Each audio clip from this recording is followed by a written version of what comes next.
Chapter 12. The Final Betrayal. Zeke's breath caught in his throat as he stared at Kara, the weight of her silence crushing him. "You knew," he whispered, his voice barely audible over the crackling comm. "You knew all along." Kara's eyes flickered with something, regret, hesitation, or maybe just cold calculation, but she didn't move. "It's not what you think, Zeke," she said, her voice low. "I had no choice." Zeke felt his world crumble. "No choice." His voice rose in disbelief. "You led us here. You killed Rourke. You said we were going to take down Delan, but you were working with him the whole time." Kara took a step toward him, her expression hardening.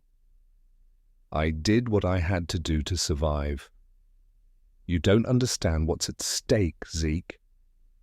Delan isn't just some corrupt commander. He's part of something bigger, something that can't be stopped." Zeke's mind reeled. "So you sold us out? You sold me out?" "I didn't sell you out," Kara snapped, her voice sharp with frustration. "I saved you. If we had gone through with the plan, we would have all been killed. Delan was always one step ahead of us. He was watching us, waiting for us to make a move. I had to make a deal to protect you, to protect all of us." Zeke shook his head, his hands trembling with rage and betrayal. "You're lying. This was never about protecting us. This was about power." Kara's face twisted with anger. "You think you're so righteous, Zeke. You think you're better than me because you hesitated, because you couldn't pull the trigger on Rourke. I made the hard choices because someone had to. You were too busy playing hero to see the bigger picture." Zeke's heart pounded in his chest, his mind a whirlwind of emotions. He had trusted Kara. He had believed in her. And now she had shattered that trust into a million pieces. Before he could respond, Delan's voice crackled over the comm again. "Enough of this. It's time to end the charade." Suddenly, the doors to the command center slammed shut, and armed soldiers emerged from the shadows, surrounding Zeke and the rest of the team.